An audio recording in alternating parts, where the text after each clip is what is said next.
Bem-vindo aqui a mais um episódio do nosso podcast Carreira e Negócio.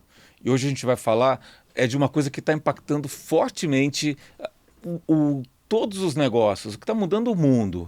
Né? Vamos falar aqui de modelo de negócio, vamos falar aqui de IA, vamos falar aqui de transformação, vamos falar aqui da revolução que o mundo está passando.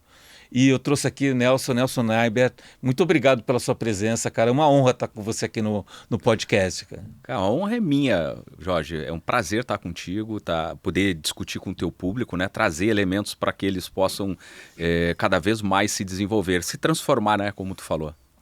E você, só para falar um pouco aqui do podcast, a gente fala de carreira, fala de negócio.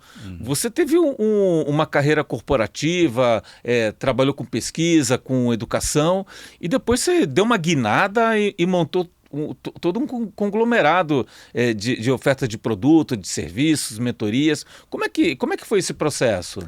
Vamos lá. Na verdade, eu fiz tudo ao mesmo tempo. Enquanto as pessoas se limitavam a só empreender ou fazer alguma coisa, eu fiz uma carreira acadêmica, né?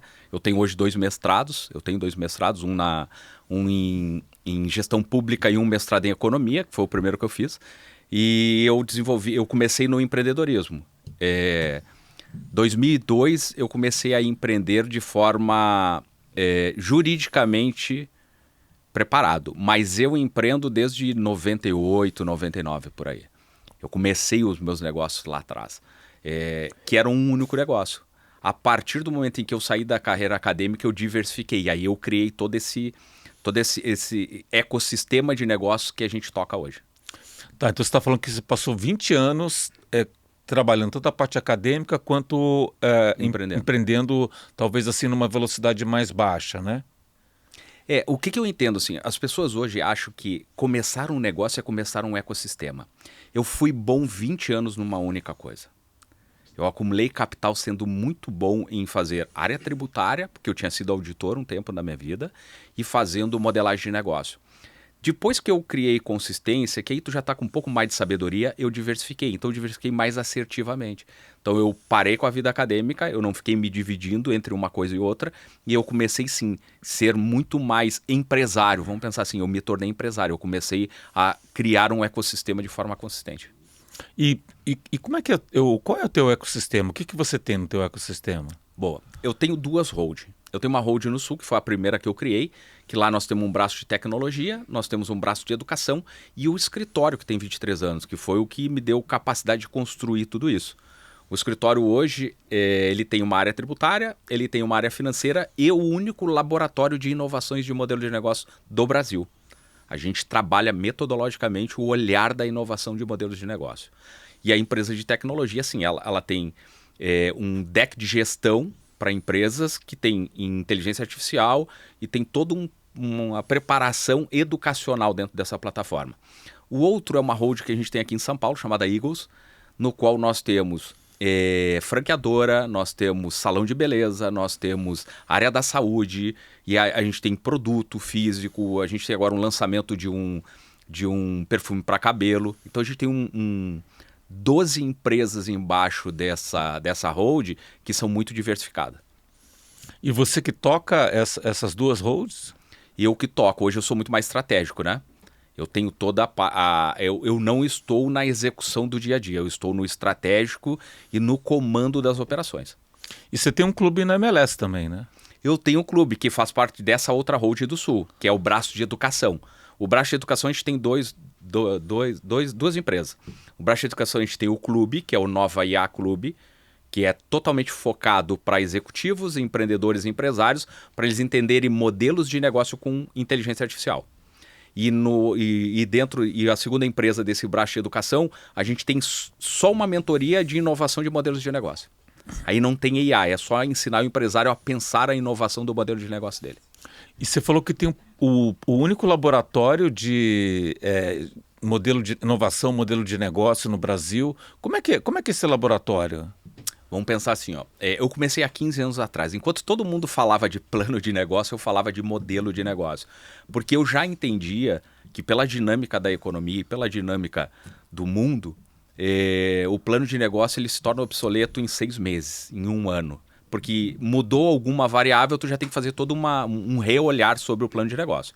o modelo de negócio é algo muito mais, é tipo um Lego, tu consegue trabalhar muito mais flexível com essas questões. Então, o maior laboratório de modelos de negócio do mundo está na Universidade de St. Gallen, na Suíça. Lá as grandes empresas fazem os seus laboratórios dos seus modelos de negócio. As grandes que eu estou falando tem Apple, tem Microsoft, tem várias empresas. E eu fui lá conhecer como isso funcionava. E eu entendi que o modelo de negócio, metodologicamente, ele te dá uma amplitude maior para que tu faça com que os negócios realmente se transformem. Então a gente montou um laboratório, a gente tem uma linha de produção com uma metodologia própria.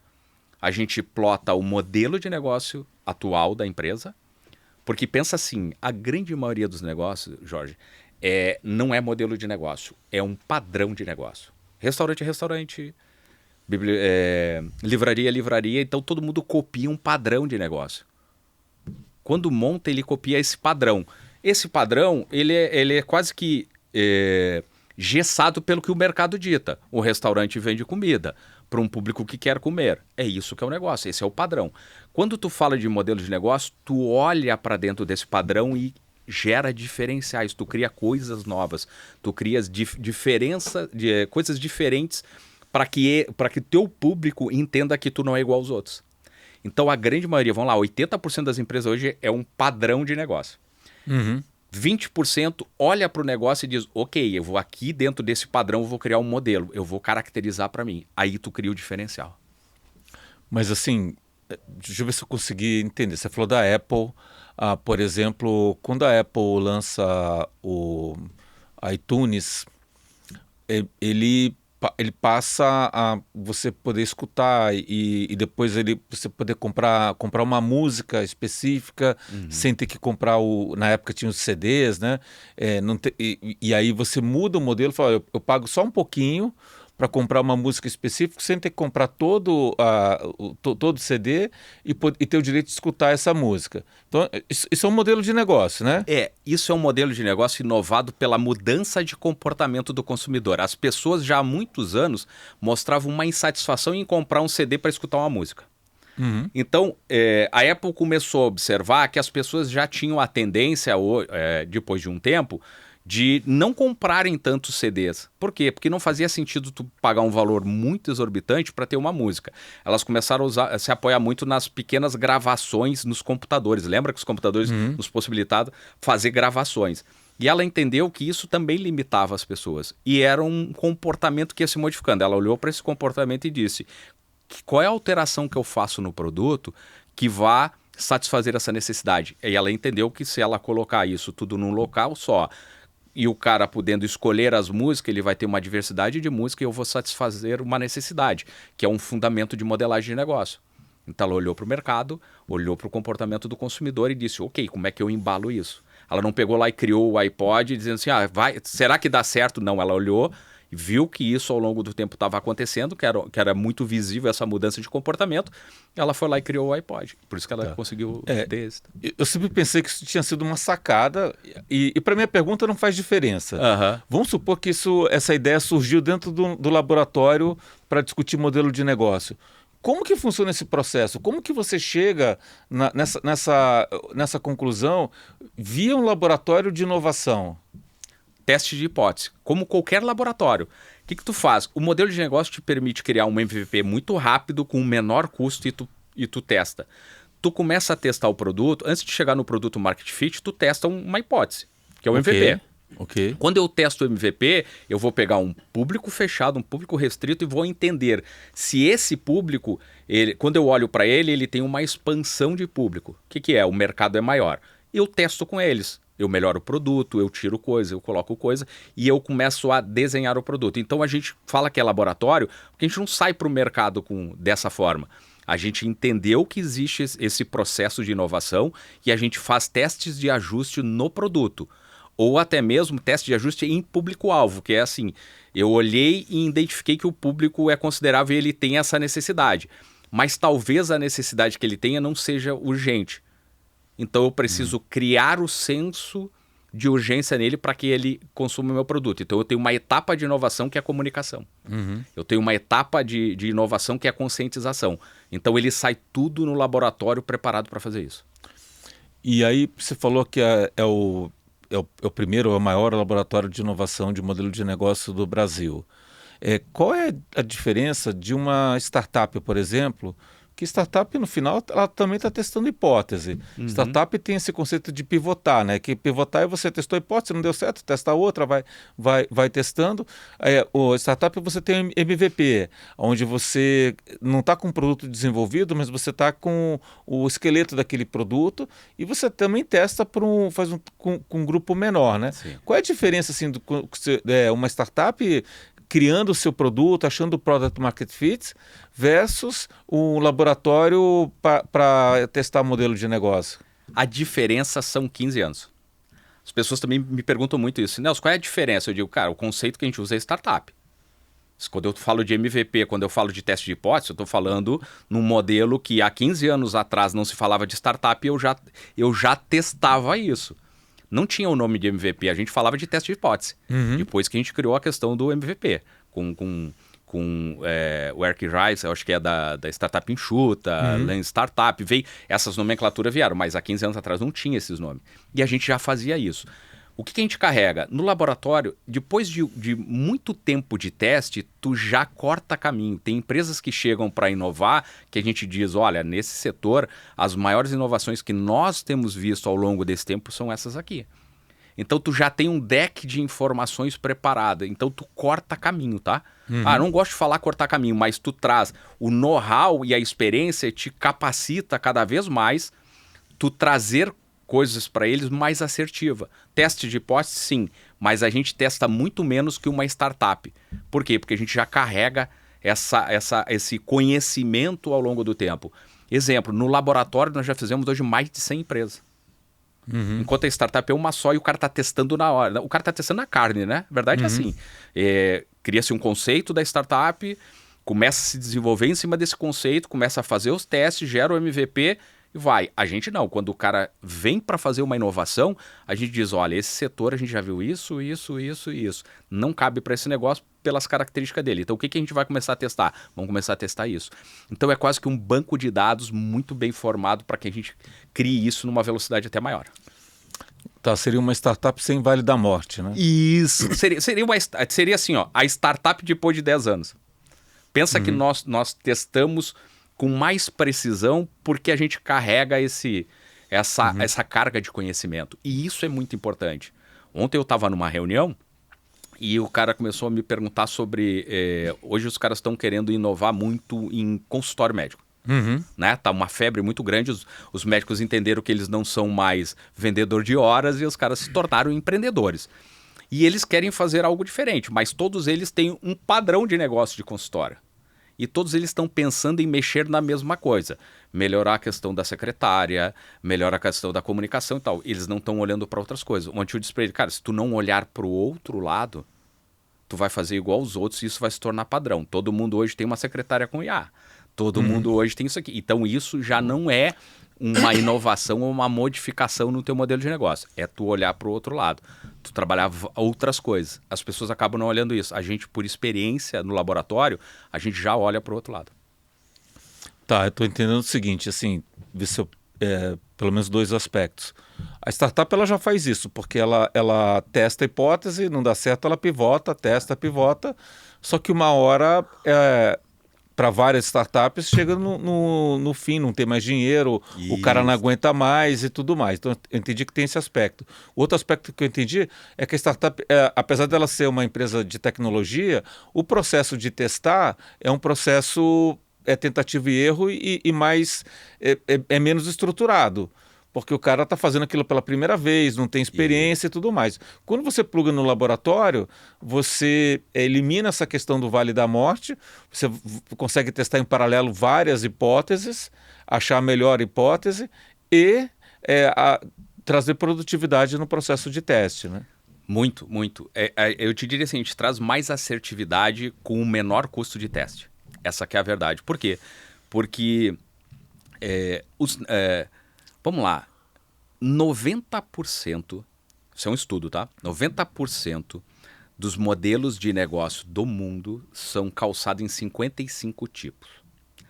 O que acontece é que as inovações vai ser alguns tipos de modelo de negócio interagindo com outros, criando uma simbiose de modelagem de negócio. Então, metodologicamente, a gente tem todos os 55 tipos muito bem desenhado, aí eu posso dizer com tecnologia e com inteligência artificial, no qual a gente, quando entra uma empresa que a gente plota o modelo atual, a gente já começa a fazer as conexões e a simbiose desses modelos. Então a gente tem uma inteligência que roda isso. Antes era no feeling, né? Era no olho, assim, tipo, pela nossa experiência como técnico. Hoje é por inteligência. Na startup você define o modelo de negócio depois, né? Você tem hipótese, mas você quer saber primeiro quanto que vende e se o produto está bom, né?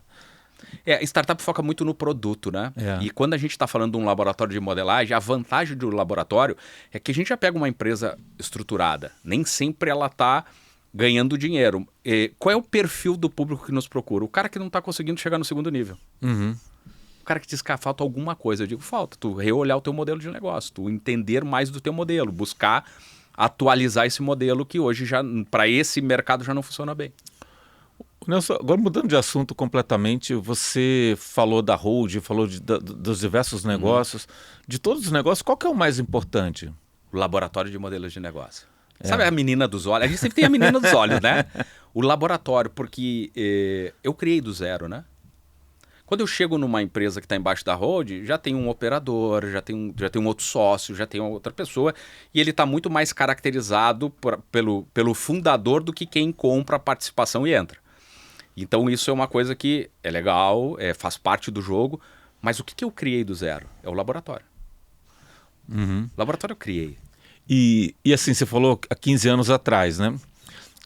Eu sei que há 15 anos atrás já tinha inteligência artificial, machine learning e tudo mais, mas se a gente pega uns 2, 3 anos, teve um boom, pelo menos de percepção e de acesso. Então, pessoas que não tinham acesso passaram a ter acesso a isso. O que essa mudança, né, o OpenAI e as outras técnicas e tudo, elas trouxeram em questão de modelos de negócio ou impactaram modelos de negócios existentes? Boa.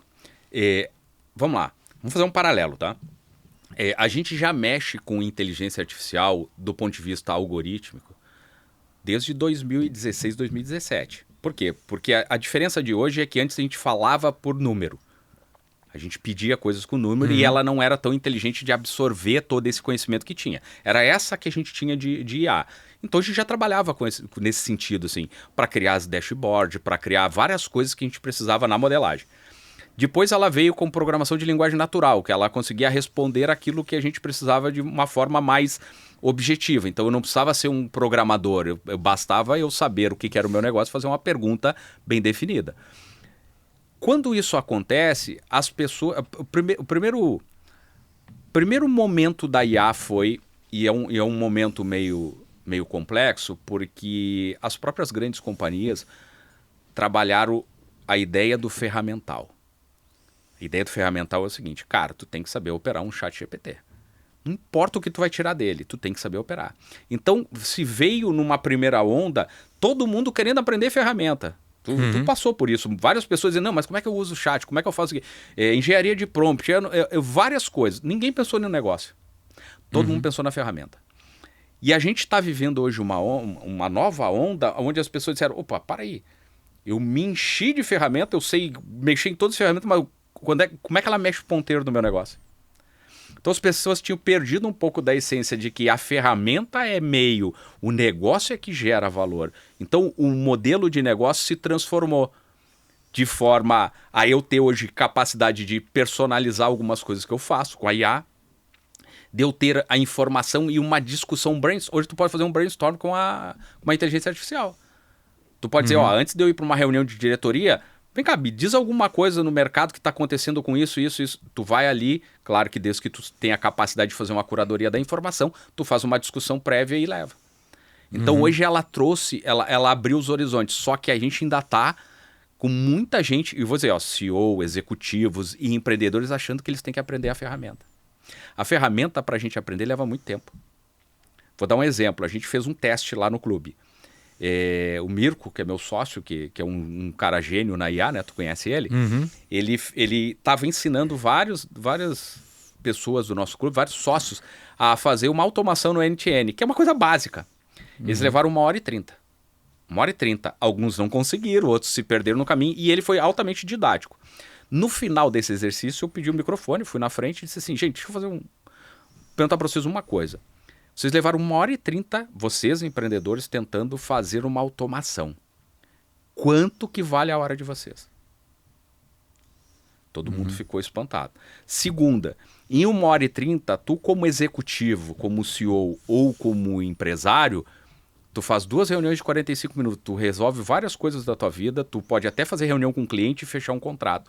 O que tu tem que saber? O que eu quero que o meu técnico faça com o NTN que vai gerar resultado no meu negócio. Não é ficar mexendo na ferramenta. Hoje, Jorge, se tu me perguntar, claro, por estar muito nessa área, eu mexo com ferramenta, mas eu não. Eu instruo técnicos a mexer na ferramenta. Eu digo, cara, eu preciso que a ferramenta, eu sei que ela é apropriada, então o conceitual da ferramenta eu aprendi, e eu digo, eu quero que saia isso aqui lá no final. Porque isso é o negócio. No fim de tudo, os caras aprendem ferramenta, mas não geram o principal, que é o resultado. Aí a ferramenta é inócua, ela não gera... Ela não tem efeito prático. Uhum. Mas aí, eu entendi, assim, e se tem alguém para mexer na ferramenta, ajuda. Mas como que um executivo, ele vai aprender o que a ferramenta pode entregar, não pode, o que eu consigo extrair da ferramenta, sem ter que aprender a mexer na ferramenta, né? Como que a pessoa adquire esse conhecimento e percebe esse processo? Boa. Eu falei que eu não sou um cara muito de ferramenta, eu fui aprendendo ao longo do tempo.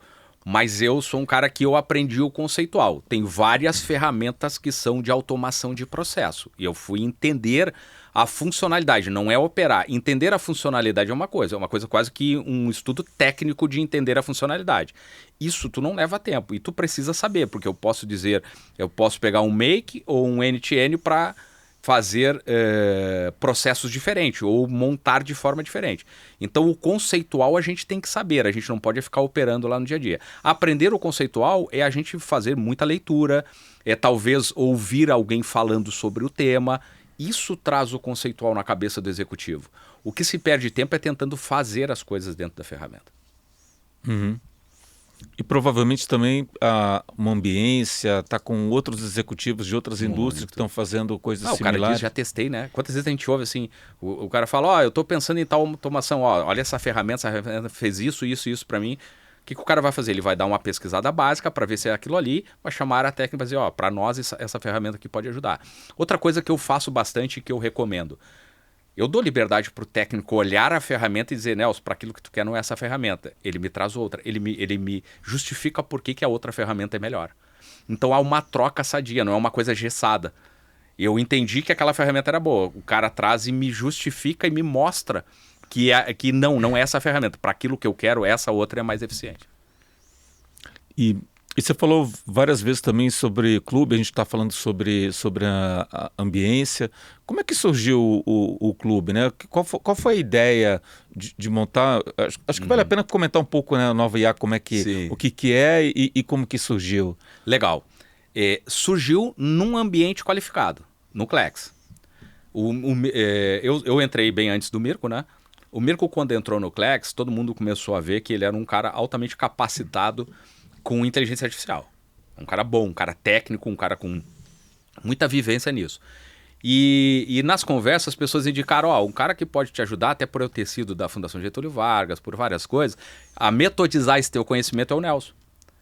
E aí o Mirko me procurou e começou a conversar comigo. Que ele queria fazer uma mentoria muito direcionada a ferramental. Eu digo, cara, ferramental tu vai ser igual a todo mundo. Tu tem que fazer uma coisa diferente, a gente tem que pensar diferente e tal. E aí um dia em casa eu digo assim, cara, por que agora a gente não aproveita um cara que nem o Mirko, um cara que nem eu, que tem todos esses anos de bagagem de inovação de modelos de negócio, a gente não junta isso para fazer algo diferente para o mercado? Foi assim. E aí em novembro, lá no evento de Gramado do Clex, a gente sentou, desenhou, em dezembro a gente já tinha sócio.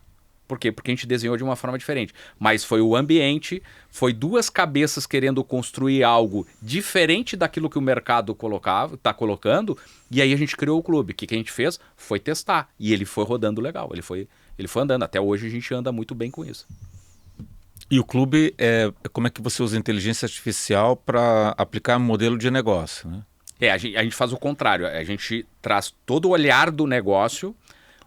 Ao olhar o negócio, a gente passa para eles quais são os fundamentos críticos que eles têm que olhar para que eles gerem resultado. Quando eles enxergam esses fundamentos críticos do negócio deles, que estão muito associados ao processo, a gente diz, ok, aqui cabe uma IA. O maior erro hoje que tem das pessoas, o Jorge, é que as pessoas estão querendo colocar IA em tudo. A gente tem um olhar diferente. A IA é algo gradativo dentro do negócio, mas aonde eu boto ela primeiro? Em processos críticos que geram resultado. Porque senão o cara desanima. Ele diz que nunca vê resultado. Então, se tu não souber escolher dentro do teu negócio, e aí tu tem que conhecer negócio, tem que conhecer o teu modelo de negócio, qual é o processo que merece ter uma IA, tu acaba colocando em processos que não geram resultado e o empreendedor diz, a IA não funciona para mim. Então a gente orienta muito essa questão, sabe? De usem em processos críticos. Então a gente ajuda a identificar processo crítico. A gente ajuda muito em qual é a expertise do cara que tem que ser o meu técnico. Porque isso é outra pergunta que o mercado faz. Qual é a especialização que o cara tem que ter? Então a gente mostra para ele também esse outro lado.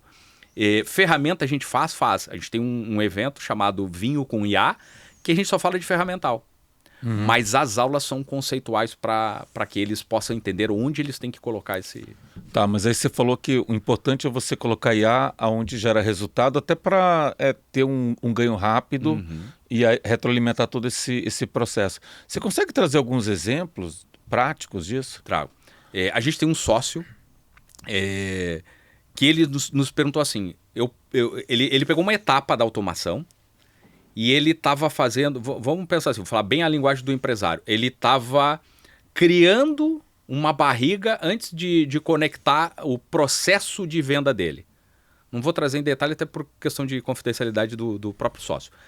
Ele fez uma alteração de processo no custo. Isso ele está economizando 80 mil por mês. Só com uma alteração no olhar do processo e da inteligência artificial que ele estava usando. Isso é um depoimento no evento agora do Clube de Agosto. Ele vai para o palco contar como é que ele fez isso. Então a gente está olhando assim, às vezes o empresário olha, vou aplicar IA, vou aumentar a receita. Não, esse cara fez outra coisa. Ele olhou um processo crítico que estava tomando tempo, aumentando a equipe, e ele estava tendo pouca produtividade, pouca eficácia naquilo. O que ele fez? Ele alterou isso através de um processo novo e de uma IA certeira no qual ele diminuiu o custo de pessoas, ele se tornou mais produtivo e mais assertivo. O que isso aconteceu? Ele mensurou que ele diminuiu 80 mil por mês de custo. E aí falando de modelo de negócio, ele caduca ou não? Muito. E aí o que acontece? É que na realidade não é que o modelo de negócio ele caduca, é que a gente tem pequenos sinais de que o teu modelo está fraquejando. Vamos lá. Principalmente quando tu olha para o público. Por que grandes empresas são centradas no cliente, como eles falam? Tem uma razão muito grande. Um modelo de negócio ele se altera de forma significativamente quando altera o comportamento do consumidor. Vou usar um exemplo da Amazon, tá? Que aí todo mundo conhece. Todo mundo fala que, né? E a gente lê aí nos blogs, que ela é centrada no cliente. Não, ela é centrada em dados do cliente. Esse é o primeiro ponto dela. E ela enxerga mudanças de comportamento. Qual foi a primeira grande mudança que todo mundo conhece? Como é que ela criou o Prime? Do ponto de vista da inovação do modelo de negócio. Ela começou a enxergar dentro dos clientes dela um grupo de clientes que são mais imediatistas, que têm um comportamento mais imediato e que estavam dispostos a pagar uma mensalidade para que as coisas chegassem mais rápido. Quando ela criou o Prime, não foi para fazer streaming. Foi para pegar esse grupo de pessoas, criar uma assinatura e dizer, dentro do meu público-alvo eu tenho um grupo que necessita disso. Porque se ele não faz, esse grupo se torna disperso e sai da base dele. Então ele tem que criar dentro do modelo de negócio algo que atenda esses caras. E deu muito certo. Por quê? Porque o número de pessoas que evoluíram nesse comportamento foi maior do que o previsto para eles. Mas era o quê? Eles estavam olhando o modelo de negócio deles, eles estavam vendo que o comportamento do consumidor dentro do próprio público-alvo estava se transformando. O que ele criou? Ele criou mais uma linha de receita com algo que ia atender um público que estava ali dentro. Isso é olhar e fazer a percepção de que o modelo ele tem que evoluir conforme evolui o comportamento do consumidor.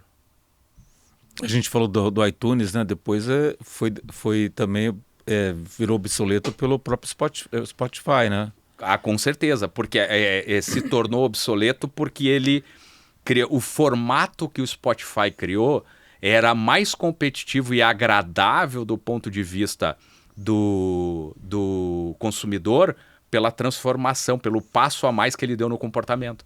Aí o iTunes... Porque o iTunes ficou fixo muito tempo no hardware e vendendo... O serviço era o menor valor de venda. Era muito hardware.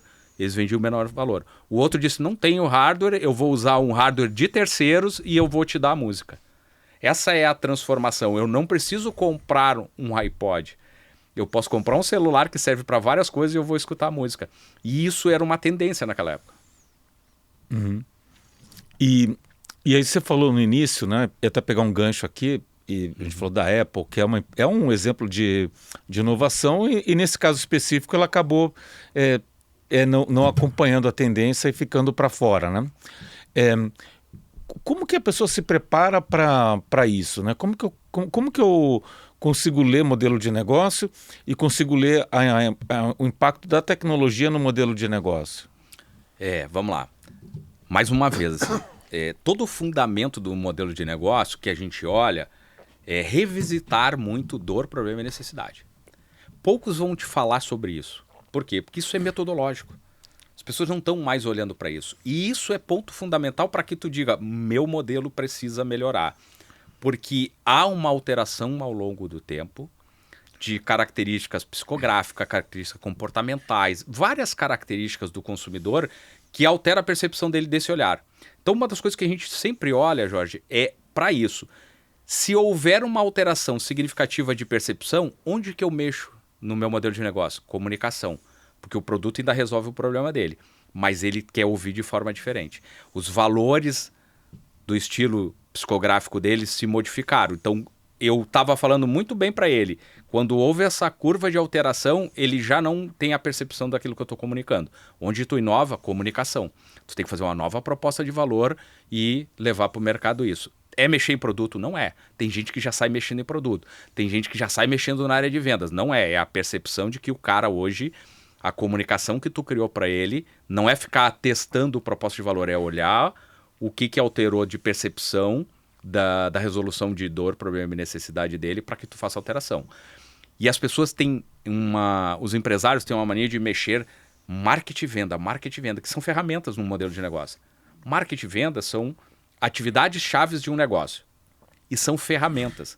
O que dita a regra é o modelo. Falando de modelo de negócio, até para tangibilizar, quais são os 3 modelos de negócio mais comuns? Venda direta. Okay. Esse é o mais comum, né? As pessoas fazem venda direta. Hoje, o SaaS, que né, é muito divulgado, o SaaS é o mais utilizado, e hoje está tendo uma grande relevância porque estão se colocando camadas de serviço por assinatura. Vários negócios têm camada de serviço. Produtos que antes eram só ativo, que era a venda direta, hoje tem uma camada de serviço de assinatura. Porque as pessoas já não estão mais em busca de ter... outro comportamento que mudou. As pessoas antes queriam adquirir coisas e ter patrimônio físico. Hoje a gente não quer. Hoje a gente quer ter patrimônio intangível. Que são o quê? Que são moedas, que são investimentos, que pode até estar atrelado no físico, mas para nós ele não é físico. Isso, ao longo do tempo, na área financeira se mudou. Tipo, eu sou do tempo que a gente comprava vários apartamentos. Hoje eu tenho menos apartamentos e mais dinheiro investido em startup e em empresa do que antes. Então isso aí, as pessoas, o mercado, os modelos de negócio entenderam o seguinte, que quem tem ativo fixo, né, físico, que não tiver uma camada de serviço, que aí entra a assinatura, tá fadado lá na frente os caras não utilizarem mais, porque não faz sentido ter esse patrimônio. Não, perfeito. Então vamos pegar aqui, né, vendas, Software as a Services e É assinatura. assinatura. Aí você falou assim, olha, eu tenho que entender a dor, né, o benefício, para fazer uma leitura do modelo de negócio. Como que tangibiliza isso, né? Indo aqui para um desses 3 modelos que são os mais comuns. Vamos lá. Vamos fazer um paralelo muito legal. Qual é a dor do cara que compra um carro? A dor do cara que compra um carro é que ele precisa se locomover. Esse é o básico da dor dele. Eu preciso me locomover. E eu sou um cara que eu tenho a propensão psicográfica de não querer que outros me levem a algum lugar. Isso é uma dor que ele tem. As pessoas nem olham desse jeito, mas é uma dor que ele tem. Ele diz assim, cara, eu sou um cara autônomo, eu posso comprar um carro, eu não quero que ninguém me leve a lugar nenhum. Esse era um comportamento de compra, de venda direta. Quando tu olha para esse comportamento, ao longo do tempo, dado o congestionamento, dado o crescimento das metrópoles, dado tudo o que aconteceu com o trânsito, esse cara olha para a dor deles assim, não, a minha dor agora é tempo. Porque eu perco muito tempo no caminho para casa e o tempo é mais valioso do que a propensão que eu tinha psicográfica de ter um valor intrínseco em ter um patrimônio que me levasse. Agora eu quero que alguém me leve. Chega o Uber e diz, eu vou te levar de uma forma muito mais fácil, tu vai ganhar tempo porque tu vai trabalhar dentro do...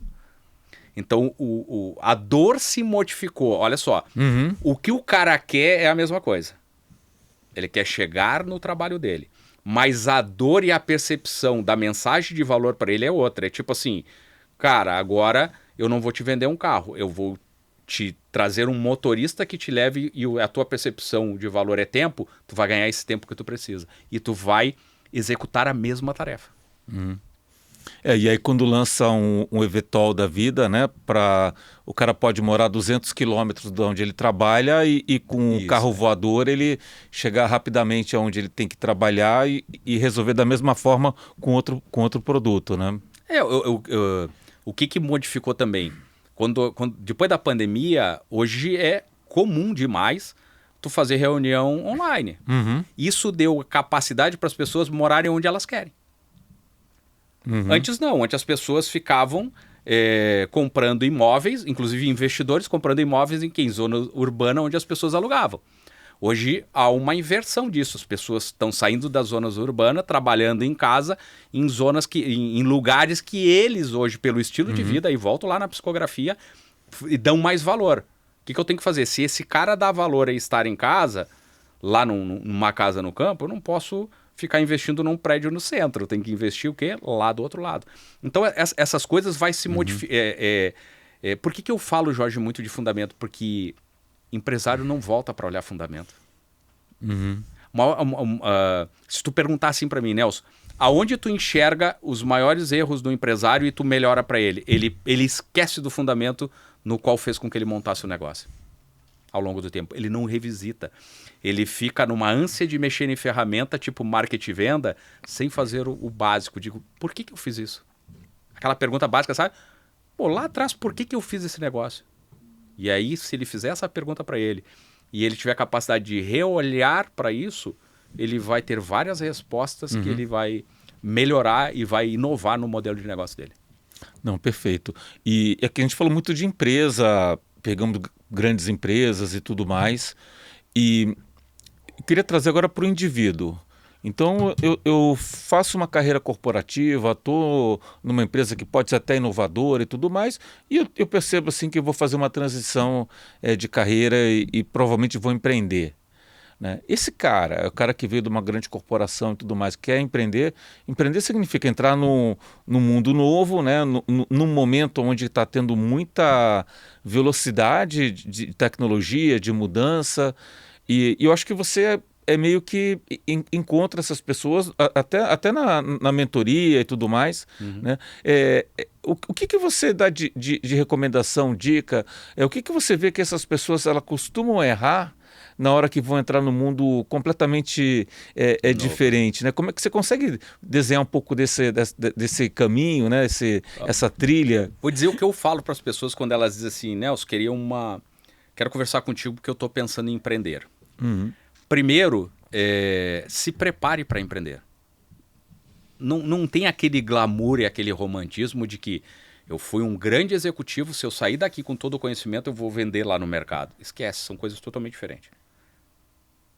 Porque no momento que tu saiu daqui, tu já não é o grande executivo, porque tu tinha uma marca que te deixava ser o grande executivo. Primeira coisa que eu falo para os amigos que são executivos, eu digo, cara, tu é uma cadeira. Tu é uma cadeira. Na hora que tu saiu, tu não é mais o CEO da Samsung. Tu é o Marcos, não sei o que saiu dessa cadeira. Tu tem relevância? Tem, mas até o mercado comprar essa relevância, tem um processo. Então as pessoas têm que fazer o processo de saída. Não é romper laços. Não é chegar e dizer assim, não, agora eu vou pro mercado, é isso, eu tenho esse conhecimento. Porque as pessoas fazem muito fácil isso. Primeiro, transição. Exige uma transição, principalmente executivo. Faça a transição. Porque pode ser que tu saia e tenha uma demanda represada e tu tenha 2 contratinhos muito bons. Mas dali pra frente tu tem que ser empreendedor. Tu não é mais o cara que alguém estava esperando que tu saísse da empresa para contratar. É diferente, o game é outro. Então acontece muito isso com os executivos. E as pessoas também, pelo glamour e o romantismo do empreendedorismo, Jorge, elas acham assim, cara, tô insatisfeito, eu vou empreender. Ó, tem 3 motivos que levam as pessoas a empreenderem, tá? 2 dá para fazer transição. 1 é mais difícil. Primeiro motivo, insatisfação com o que estão fazendo. Tu não precisa chegar lá e chutar o balde. Mas eu li num livro que o cara fez isso, sim, mas ele levou 10 anos para escrever esse livro, tá? Ele não escreveu na hora que ele saiu. Então tem um caminho percorrido. Então o cara que está insatisfeito, faça a transição, guarde um dinheirinho, sabe? Se prepare para o mercado para dar esse passo. O outro é o cara que tem uma grande ideia, que é 0,01% da população tem uma grande ideia, que vale a pena investir. Então é muito pouca gente. E o outro é por necessidade. Esse cara é mais skin the game, porque, cara, eu fui demitido, o mercado de trabalho não tem reposição e eu tenho necessidade de colocar dinheiro, comida na mesa. Então esse cara da necessidade é o cara que não tem a chance de fazer a transição. O cara que está insatisfeito tem, que seja no poder público ou que seja no privado. O cara que tem uma grande ideia também tem, porque ele pode ir tentando desenvolver essa grande ideia ao longo dessa caminhada. O cara que tem a necessidade, que é o terceiro, esse cara é muito difícil. Esse cara é skin the game. Ele não tem, o mercado não repõe ele. Ele não consegue contratação. O que ele faz? Ele vai empreender. Eu sou esse cara. Eu fui demitido num dia 25, não vou lembrar o mês, mas lá no Sul a gente faz o rancho do dia 31. Né? Sou do tempo que a gente faz a comida. Os caras retiveram a minha rescisão, eu tinha 2 filhas pequenas e eu cheguei em casa e não tinha comida. Eu não tinha dinheiro para comprar comida, eu tinha dinheiro que eu tinha guardado e tal, mas eu era um colaborador, então não tinha reservas tão grandes. E naquele dia eu fui skin the game. Eu rasguei minha carteira de trabalho, depois tive até dificuldade de fazer minha rescisão. E eu disse para minha esposa que eu nunca mais seria colaborador de ninguém. Mas é que eu tinha uma necessidade. Agora, todo mundo que me pergunta, eu digo para fazer isso, não faça. Se tu puder, faz a transição. E o grande executivo, ele tem que entender que para todos nós que somos executivos, se hoje eu quiser me aposentar dos meus negócios, tem muita gente querendo me contratar como consultor, mas é uma demanda represada. Negócio não funciona com demanda represada. Ser empreendedor é gerar a demanda para que eu possa ter o meu negócio funcionando. Então tem que ter esse cuidado. De gerar demanda, né? Tu tem que gerar demanda, tu entendeu? Não, tu tem que gerar demanda. E executivo tem demanda represada. Só que ela não sustenta um negócio ao longo do tempo. Muito bom. E o processo de entrar para o clube, para a MLS, o que significou isso, né? Como é que você vê essa questão, esse braço específico de educação empresarial? Eu vejo que a educação eu já estou na educação corporativa há algum tempo, né? Mesmo que eu venha da área acadêmica, eu sempre fui um cara que dei aulas em temas técnicos. Mas com outro modelo de negócio. Mas o modelo de negócio dos outros, né? A verdade é essa. Eu só me encaixava pela minha capacidade técnica e por tudo que eu tinha O meu currículo era muito forte para isso. Mas eu sempre tive a característica de dar aula, tipo, eu dei muita aula para MBA de negócio. Eu nunca dei aula para MBA de coisas mais técnicas, mas sempre foi de negócio. Quando eu olhei o movimento corporativo de empresário aprender com empresário que sabe o jogo, o cara que é skin the game, como é nós, Jorge, eu e tu, que a gente está lá no jogo, o cara aprende muito mais, o cara tem mais sofisticação no conhecimento. Não é a técnica, é o fazer. É tipo assim, o meu mentorado chega e diz, cara, eu tô nessa situação, pô, já passei por isso. Vem cá, deixa eu te falar uma coisa, deixa eu te ajudar aqui. Isso é skin the game. Isso é tu dizer pro cara, eu tô ali no jogo junto contigo. Eu tô trabalhando no meu dia a dia para coisas que tu quer. E quando eu olho para MLS, eu olho assim, ó, um conjunto de inteligência, que é um conjunto de inteligência diversificada de vários atores, mas que tem um objetivo único: fazer com que os empreendedores se transformem ao longo da jornada. Sabe aquela coisa que tu olha e é melhor tu andar acompanhado do que sozinho, né? Uhum. Então eu entendi esse jogo. E o jogo hoje no Brasil é de ecossistema. Eu não te falei que eu criei um ecossistema depois de X tempo empreendendo? É porque o jogo é do ecossistema. São os ecossistemas se retroalimentando e explorando um pouco mais para fora. O que é MLS? É um grande ecossistema, onde a gente está ali com a educação corporativa. Eu acredito na educação corporativa do empreendedor para empreendedor, porque eu aprendi muito mais com outros empresários do que nos bancos acadêmicos.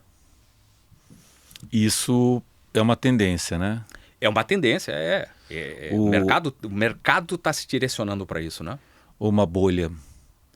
Eu não acho que é bolha, eu acho que vai ficar totalmente desse jeito? Não. Ele vai ter algumas transformações, mas isso já está muito bem estabelecido. Porque, tipo assim, tu conversa com muito empresário que o cara diz, cara, nem me fala em MBA, nem me fala em especialização, não fala nada. O cara já está muito mais assim, cara, eu quero aprender com um cara que fez isso. Preciso saber como é que esse cara fez. Tá, e assim, falando de MBA, né, eu já escutei também falar que Ironman is the new MBA, né, o cara, e para você fazer um triatlon, você tem que ter muita disciplina, né, de treinar, e de completar as provas, né, e a gente falou aqui bastante da parte técnica, de modelo de negócio, do conhecimento acadêmico e tudo mais, e essa parte mais comportamental e de autoconhecimento. Isso é super importante. Tipo assim, o que me sustentou para fazer tudo que eu fiz hoje? Família. Isso foi a minha grande base. Eu vou fazer, dia 24 de julho agora, 32 anos de casado. Sou casado com a minha primeira namorada. Então eu sou um cara consistente. Uhum. Ah, isso é bobagem. Não, eu sou um cara consistente. Que é uma das coisas que me ajudou muito no empreendedorismo. Então eu tenho uma mentalidade consistente. Eu sou um cara resiliente. Não sou um cara burro de não desistir de algumas coisas. Eu sou um cara resiliente mesmo. Sou um cara que acredito e eu posso ir melhorando isso. E eu sou um cara disciplinado. Uhum. O que é disciplinado? Que todo mundo fala. Disciplinado é, cara, quando tu não quer fazer uma coisa, tu tem que fazer. Quando tu não quer levantar de manhã, que lá no sul tá 5 graus, tá frio, tu tem que ir pro escritório porque tu tem várias pessoas para liderar. E aí tu levanta, toma o teu banho e vai pro escritório. Para mim isso é disciplina. O cara diz, disciplina pro esporte, disciplina... Cara, disciplina para mim no empreendedorismo é, mesmo quando eu não quero, eu tenho que fazer. E isso faz a diferença no teu negócio.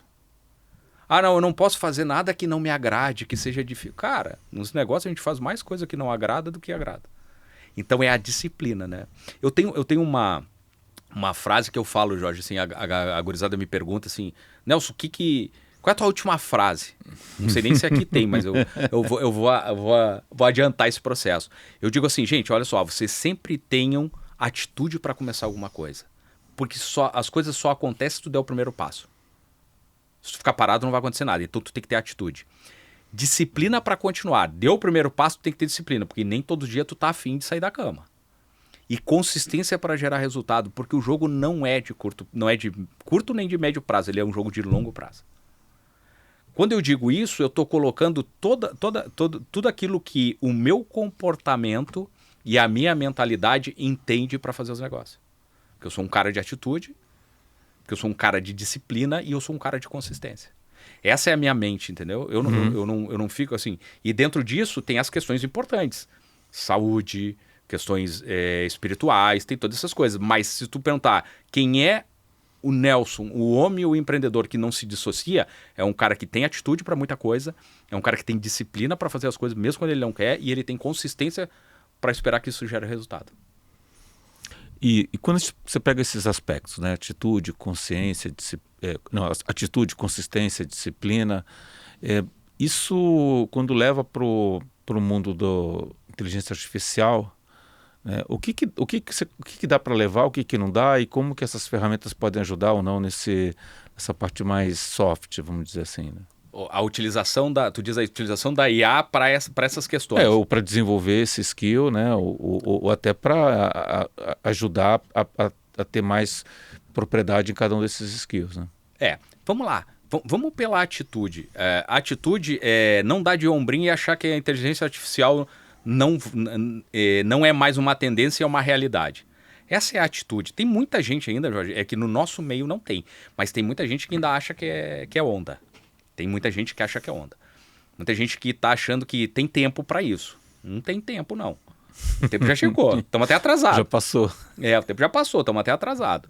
Então o cara tem que ter atitude para entender isso. Qual é a disciplina? Cara, não é eu olhar um vídeo de YouTube que eu vou sair programando uma IA. Não é eu fazer um curso de X horas que eu vou saber utilizar ela. Não, eu tenho que ter disciplina para entender de que forma eu posso utilizar essa IA ou melhorar o entendimento dessa IA. Então requer disciplina. Todos os dias eu leio algum artigo, todos os dias eu leio algum artigo, eu tenho uma base de artigo muito grande, eu leio um artigo sobre inteligência artificial. Que seja 10, que seja 15, que seja 20 páginas, eu leio um artigo. Por quê? Porque a minha disciplina para mim entender o que o mundo está falando sobre isso, o que está acontecendo sobre isso. E o que é a consistência? Porque a IA, quando entrar na vida do cara ou no negócio do cara, ela não vai gerar resultado rápido. Porque a gente ainda tem dificuldade de saber exatamente onde usar ela. Então, tu tem que ter consistência. Então, eu uso sempre essa frase para dizer, cara, qualquer coisa que tu entrar na vida, pessoal que seja, ou na tua vida profissional, tu tem que usar isso. E na inteligência artificial eu uso. Porque quando começaram a falar de IA lá em 2017, que eu te falei, em inteligência, algoritmo e tudo mais, que o nome era outro, eu já comecei a olhar para isso. Eu já tive a atitude de, eu não sei 010101 que é programação, mas eu tenho que entender como esse negócio funciona, porque esse negócio lá na frente, não sabia que a velocidade ia ser essa, mas que esse negócio ia acontecer. E aí todos os dias eu li um pouco. Eu fiz um curso de Harvard de programação, sem entender nada. Me inscrevi num curso e fiz um curso à distância de Harvard de programação. Tu acha que eu saí programador? Não, mas eu entendi muito a mente do cara que programava. Isso é disciplina. E a consistência veio agora. Eu uso em todos os negócios a IA. Não, muito bom. E você falou, você vai ter alguma pergunta e tal, né? Eu costumava perguntar muito, né? Aliás, foi uma pergunta que mudou minha vida. Assim, se alguém chega e fala assim, você vai viver 50, 100 anos a mais que seus avós, se vai ser uma notícia boa ou ruim, né?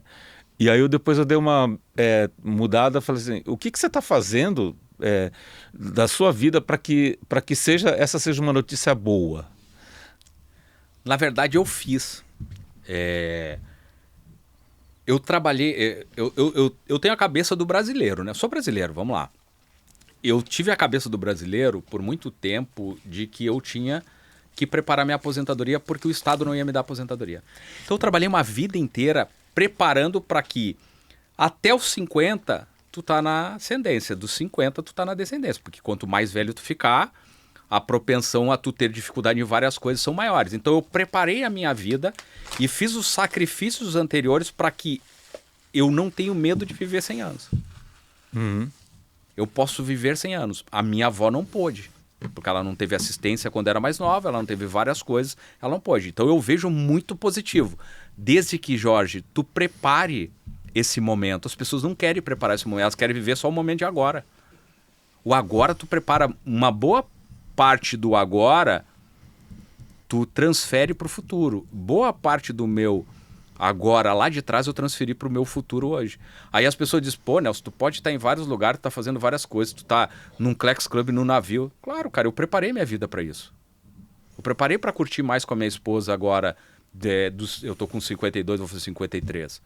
Mas eu preparei a vida para isso, entendeu? As pessoas têm que saber que há um preparo para as coisas. Não adianta. E o preparo não tem a idade certa.